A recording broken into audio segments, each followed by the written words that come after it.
یعنی آپ کو میں ایک چھوٹا سا ایک نبی پاک صلی اللہ علیہ وسلم کا قصہ سناتا ہوں کہ ایک دفعہ نبی پاک صلی اللہ علیہ وسلم بیٹھے ہوئے تھے، اور یہ بڑا انٹرسٹنگ قصہ سناتا ہوں میں آپ کو، یہ بہت ریئر قصہ میں نے پڑھا ہوا ہے۔ نبی پاک صلی اللہ علیہ وسلم بیٹھے ہوئے تھے تو حضرت جبرائیل علیہ السلام کے ساتھ، اور اچانک سے آسمان سے ایک روشنی سی اترتی ہے۔ اب سنیے گا کتنی انٹرسٹنگ بات ہے۔ ہمارے ایک کرسچن دوستوں کا گروپ ہے، انہوں نے ایک دفعہ ایگزیکٹلی یہ سوال مجھ سے پوچھا کہ your prophet is written in history to be صلی اللہ علیہ وسلم دا beloved of the Lord of Islam. Why was your Lord not so benevolent and so merciful towards the beloved؟ تو میری عادت ہے کہ مجھ سے جب کوئی اس طرح کا سوال کرتا ہے نا، تھوڑا سا تنزیہ سا، جس میں تھوڑی سی مجھے گستاخی فیل ہوتی ہے، جو کہ ان کا انٹینٹ نہیں ہوتا، لیکن میں ذرا جذباتی ہوں کوئی ایک دو ہستیوں کو لے کے، تو میری عادت ہوتی ہے کہ میں ان کو پھر تھوڑا سا ٹیز کر کے جواب دوں تاکہ ان کو وہ دکھے تھوڑا سا اور فیل ہو کہ دکھ والا جواب کیا ہوتا ہے۔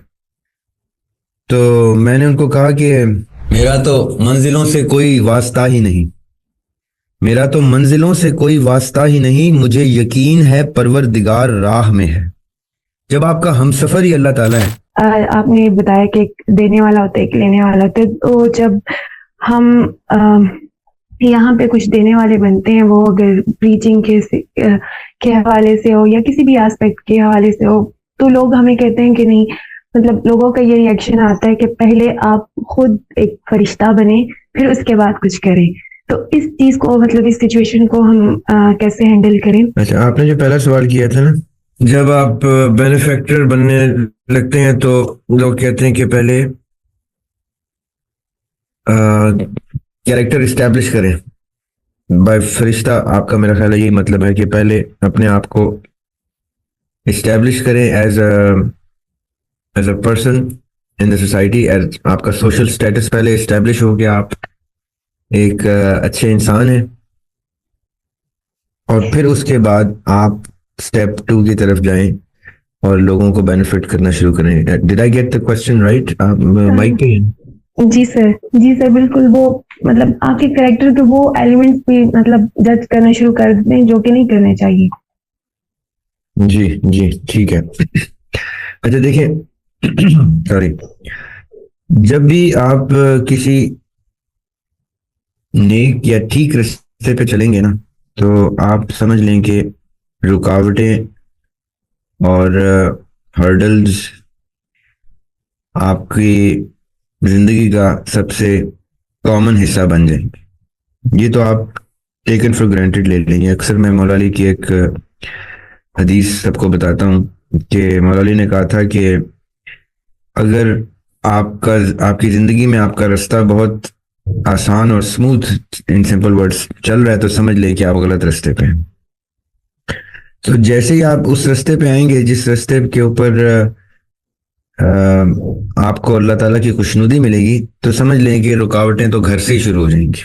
پہلی رکاوٹ ہی آپ کو اپنے گھر سے ملنا شروع ہو جائے گی، اس کے بعد دوسری رکاوٹ آپ کا نیبر سے، اپنے سراؤنڈنگ سے ملے گی، پھر آپ کی سوسائٹی دے گی، پھر آپ کی ریاست دے گی، دشمنان دینا شروع کریں گے۔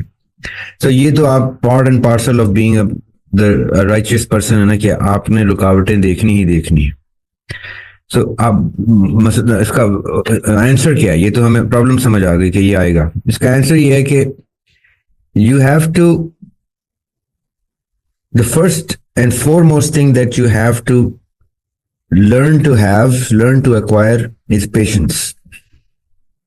کسی بھی رکاوٹ کا سب سے بہترین جواب، کسی بھی کرٹیسزم کا سب سے بہترین جواب ہے صبر۔ وہ انگلش میں کہتے ہیں patience is a virtue. Virtues establish کیے جاتے ہیں جب آپ کو ریئلٹی چیکس ملتے ہیں۔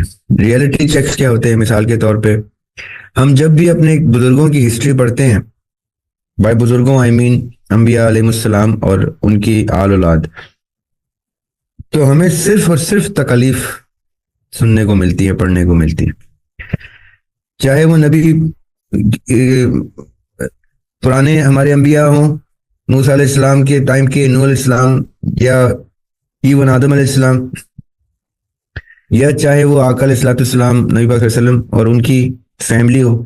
تو اگر آپ ان کی زندگیوں, ان کی لائف سٹوریز پڑھیں تو آپ پریشان ہو جائیں گے کہ ان کی زندگیوں میں تو صرف تکالیف تھی, اور ہر درجے کی تکلیف موجود تھی. یعنی ایسا, اگر میں ان سمپل ورڈز یہ کہوں تو ایسا کوئی دن یا ایسا کوئی پل ان کی زندگی میں نہیں تھا جب ان کو کوئی پریشانی, کوئی آفت, کوئی سٹریس, کوئی رکاوٹ, کوئی ریزسٹنس نہ ملی ہو. تو ہم لوگ تو اتنی لگژریس لائف انجوائے کرتے ہیں کہ ہم اپنی زندگیوں میں اچھائی کا کام کرتے ہوئے بھی ایسی لگژری لائف میں ہے کہ جس لائف کو ہم ریلیٹ ہی نہیں کر سکتے اپنے انبیاء علیہ السلام اور ان کی فیملیز کی لائف کے ساتھ. ہمارے تو لائف کا تو دور دور تک کوئی موازنہ ہی نہیں ہے ان ہستیوں کی لائفز کے ساتھ جن ہستیوں کے اشارے کے اوپر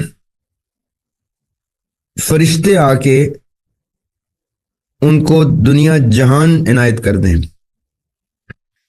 یعنی آپ کو میں ایک چھوٹا سا ایک نبی پاک صلی اللہ علیہ وسلم کا قصہ سناتا ہوں کہ ایک دفعہ نبی پاک صلی اللہ علیہ وسلم بیٹھے ہوئے تھے, اور یہ بڑا انٹرسٹنگ قصہ سناتا ہوں میں آپ کو, یہ بہت ریئر قصہ میں نے پڑھا ہوا ہے. نبی پاک صلی اللہ علیہ وسلم بیٹھے ہوئے تھے تو حضرت جبرائیل علیہ السلام کے ساتھ, اور اچانک سے آسمان سے ایک روشنی سی اترتی ہے.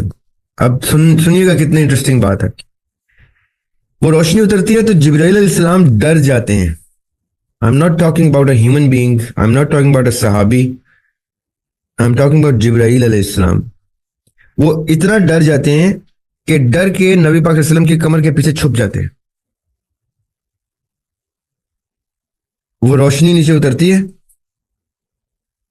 اور نبی پاک علیہ السلام سے کہتی ہے کہ اللہ تعالیٰ نے آپ کو پسند کر لیا ہے, آپ کی ہر بات ایکسیپٹ کر لی ہے, اور اللہ تعالیٰ کہہ رہے ہیں کہ ابھی میرے محبوب کے پاس جاؤ اور ان سے کہو کہ ان کو کیا چاہیے, ان کو زندگی کی کون سی لگژری چاہیے. جو کچھ انہوں نے کیا ہے ابھی اور جو کچھ ان کی زندگی آگے ہوگی وہ ایز از کمپلیٹ کر دی جاتی ہے. ان کو ان کی ڈیوٹی سے آزادی دی جاتی ہے, ان کا مقصد پورا کر دیا ہم نے.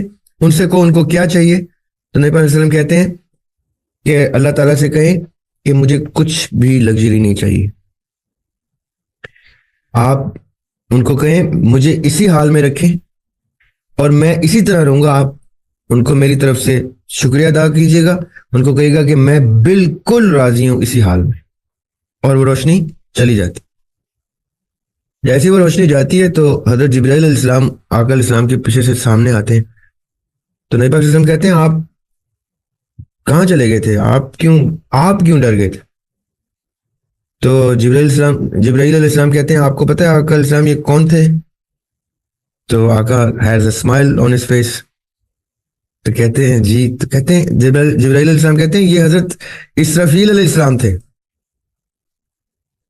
تو آقا علیہ السلام کہتے ہیں تو آپ ڈرے کیوں تھے. تو کہتے ہیں یہ اسرافیل علیہ السلام کی پوری زندگی کا واحد لمحہ ہے کہ وہ دنیا پہ اترے. میں نے سمجھا قیامت آ گئی اور وہ سور پھونکنے لگے, میں ڈر گیا کیونکہ وہ کبھی بھی زمین پہ نہیں اترے. تو جیسے وہ آئے ہیں تو مجھے میری انسٹنکٹس نے امیڈیٹلی کہا کہ اللہ تعالیٰ نے تو قیامت بلا لی. تو یہ کیسے ہوا, یہ تو عجیب سا کوئی سانحہ ہو گیا. اس کی تو مجھے تو سمجھ ہی نہیں آ رہی ہوا کیا. تو میرے کہنے کا مطلب کیا ہے, میں نے یہ قصہ آپ کو کیوں سنایا کہ the Prophet صلی اللہ علیہ وسلم had the chance multiple times, had the option and offer from the Lord Almighty multiple times to acquire everything from him and yet be able to deliver the task that he had him call himself upon himself. But he said no. میں آپ کو بتاؤں کیوں. ہمارے ایک Christian دوستوں کا group ہے, انہوں نے ایک دفعہ ایگزیکٹلی یہ سوال مجھ سے پوچھا کہ your prophet is written in history to be صلی اللہ علیہ وسلم the beloved of the Lord of Islam. Why was your Lord not so benevolent and so merciful towards the beloved? تو میری عادت ہے کہ مجھ سے جب کوئی اس طرح کا سوال کرتا ہے نا, تھوڑا سا تنزیہ سا, جس میں تھوڑی سی مجھے گستاخی فیل ہوتی ہے, جو کہ ان کا انٹینٹ نہیں ہوتا, لیکن میں ذرا جذباتی ہوں کوئی ایک دو ہستیوں کو لے کے, تو میری عادت ہوتی ہے کہ میں ان کو پھر تھوڑا سا ٹیز کر کے جواب دوں تاکہ ان کو وہ دکھے تھوڑا سا اور فیل ہو کہ دکھ والا جواب کیا ہوتا ہے. تو میں نے ان کو کہا کہ well, you know what, you are so right that my Lord Almighty seems apparently not to be very benevolent towards his beloved. But you know what? I think it's a habit, it's a sunnat of the Lord. He was also not very benevolent towards his own son when the son was being crucified. He did not save him from the cross. تو وہ چپ ہو گیا نا, اس کو چبھی بات. اس نے کہا why would you say that? میں نے کہا just now you know why I said that. ہمارے جو جتنے بھی انبیاء علیہ السلام ہیں وہ اس بات کو سمجھ گئے تھے کہ ایک ایک پل جو تکلیف کا ہم نے یہاں گزارنا ہے, ایک ایک ساتھ, ایک ایک مومنٹ, ایک گلمپس آف اے مومنٹ جو میں نے تکلیف کا گزارنا ہے, اس کے عوض وہاں مجھے جو ملنا ہے وہ ایٹرنل بلیس ہے, ابدی سکون ہے, بشرطیہ کہ provided that when we face a hurdle, a problem, we become virtuous enough to handle it with patience. تو آپ سمجھیے گا کہ جب بھی آپ کو کوئی ایسی بات کرے تو اللہ کی طرف سے آپ کو تحفہ ملا ہے, اسی وقت پیشنس اپنے اوپر طاری کر لے, اور with a smile on your face. Smile for what? Smile of a belief in your heart کہ یہ اللہ کی طرف سے تحفہ بن کے آئے تاکہ مجھے آخرت میں سکون ملے, اور اس ریزسٹنس کو اسمائل کے ساتھ لے کے کہیں ٹھیک ہے, اگر آپ ایسے کہتے ہیں کہ پہلے مجھے فرشتہ بننا ہے تو I'm sorry to say فرشتے نے میرے باپ کو سجدہ کیا ہوا ہے. میرا آدم علیہ السلام, میری بنی نو انسان فرشتوں سے افضل ہے, تو میں ڈی گریڈ ہونے کے لیے مجھے کوئی شوق نہیں ہے کہ میں اس انسان سے ڈی گریڈ ہو کے فرشتہ بنوں. لیکن آپ کی بات کو میں پازیٹیو کرٹیسزم میں لے کے اپنی پرسنالٹی کو, اپنے کریکٹر کو ری اسٹیبلش کرنے کی کوشش جاری رکھوں گی یا جاری رکھوں گا. Handle all sorts of criticism with patience. اللہ صبر کرنے والوں کے ساتھ ہے.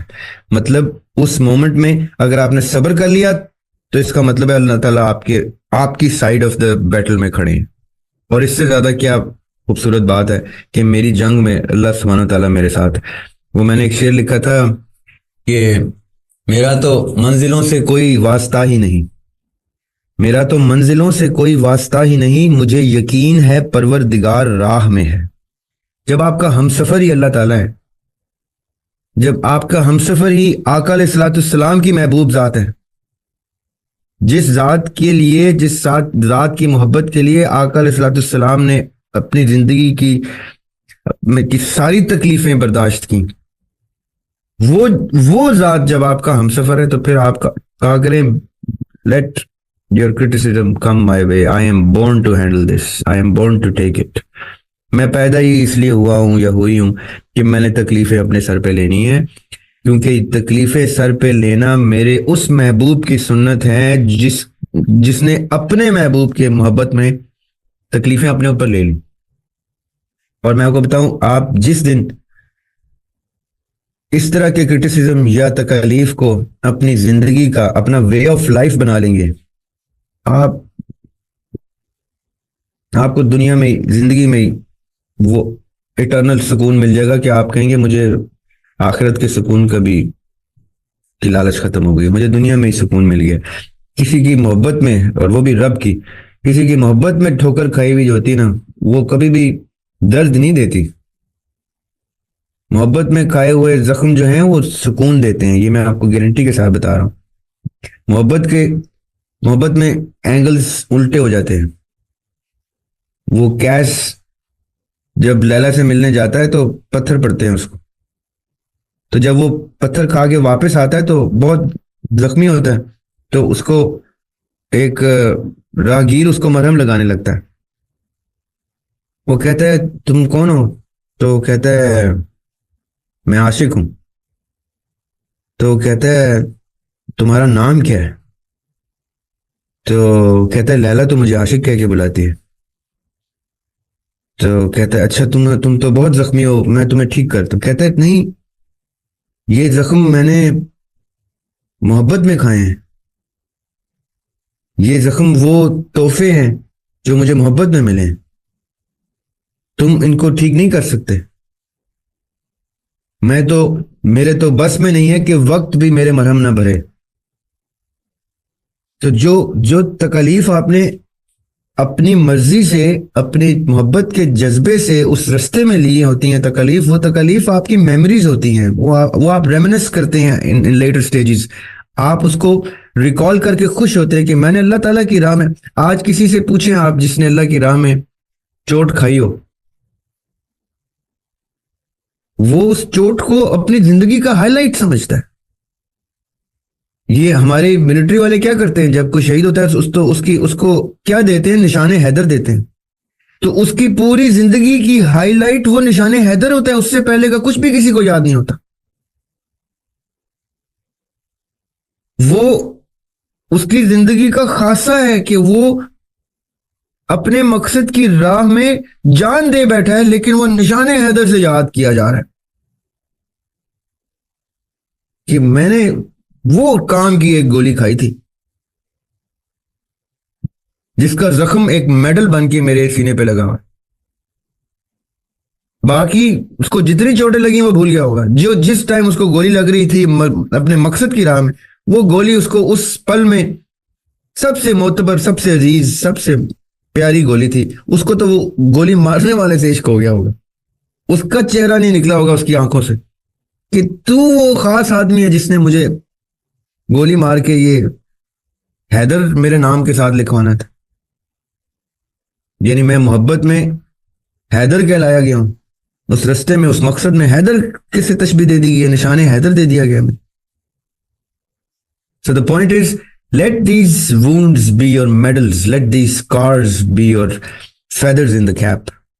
یہ وہ زخم ہیں جو آخرت میں پھولوں کی طرح پھول بن کے سجے ہوں گے آپ کے اوپر. جس نے کھائے ہوں گے وہ کہے گا مجھے دوبارہ بھیجیں اللہ تعالیٰ, یہ قرآن میں لکھا ہوا ہے, وہ کہے گا اللہ تعالیٰ مجھے دوبارہ بھیجیے اور مجھے سخت سے سخت انوائرمنٹ میں بھیجیں. آپ نے اتنا بلیس کرنا تھا سختی کے بدلے میں, مجھے پتا ہوتا تو میں اپنی زندگی کی لگژریز کاٹ کے بدن سے پھینک دیتا. So on the pathway of the beloved, یہ زخم ہیں جو ہمیں چاہیے, یہ تکالیف ہیں جو ہم نے لینی ہے, کیونکہ یہ میڈلز ہیں, یہ پھول ہیں, یہ تاج ہیں جو ہمیں ملتے ہیں اللہ تعالیٰ کی طرف سے تحفے کی صورت. تو یہ جتنے ملیں کم ہیں.